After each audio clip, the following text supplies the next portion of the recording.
or more or less review for you, right? Probability of A, just look at all the ones that are A, right? There's A.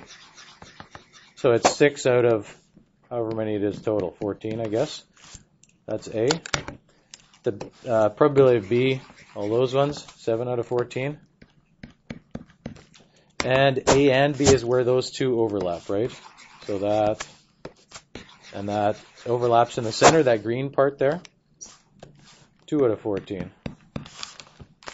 If you're looking at these conditional ones, the two ways you can look at this, you can approach it from writing the formula, right? A given B is probability of A and B divided by probability of what's on the bottom? B, right?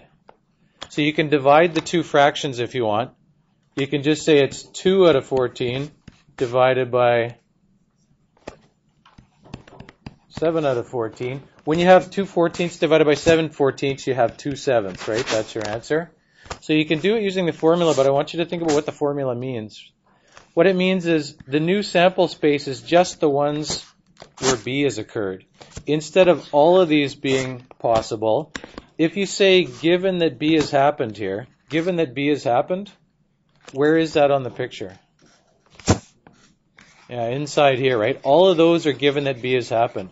If it's given that B has happened, it can't be any of these ones. They're not part of the sample space anymore. The sample space is not 14 anymore, the total, the new total outcomes. The new total is not 14, now it's only 7, right? Because the only ones possible are those 7. Out of those 7, out of these 7, okay, this is kind of like a reduced total. And then this is a reduced favorable, right? You're counting favorable out of total. Out of those 7, 2 of them are where A has occurred, right? Out of the 7 that are B, 2 of those also have A happening.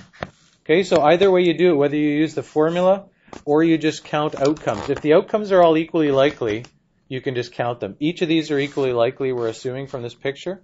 If they weren't all equally likely, well, you'd have to resort to this then, right? But otherwise, you can just count outcomes. The other one's the same thing here, right? We need all the ways B doesn't happen first. Which are the ways where B doesn't happen? Yeah, A and then the ones out here. Just those ones, right? Nothing inside that B circle. So that's also 7, though. Right? If you're just counting the outcomes, 7.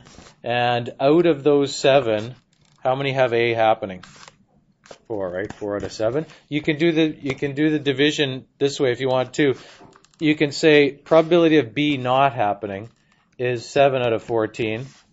Probability of A and not B, right? A and not B, and then this is probability of not B.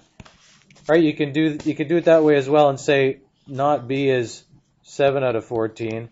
On the top is A and not B is that, right? That's A and not B, so that's 4 out of 14.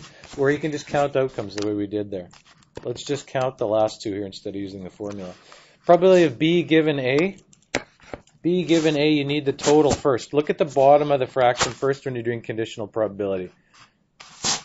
Given A has happened. Where are we looking at here? Given A has happened. Yeah, these 6, right? So it's now only 6. Of those, 2 of them, okay? 2 of those are B, right? Those 2. 2 of those 6.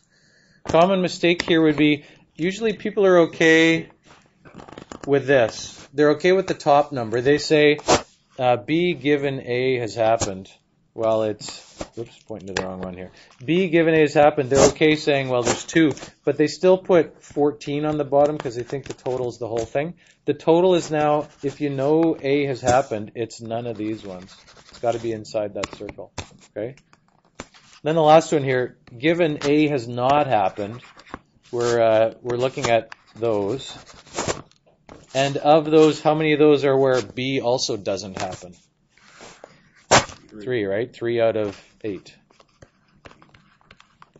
Count the bottom first when you're doing conditional probabilities. Then of that smaller total, count the ones that go on the top. I think we're going to leave this for doing a later date because We need to start to look at that next section as well, combinatorics. But we can come back to this, and you can do this later. It would make sense, I think, later today or next time.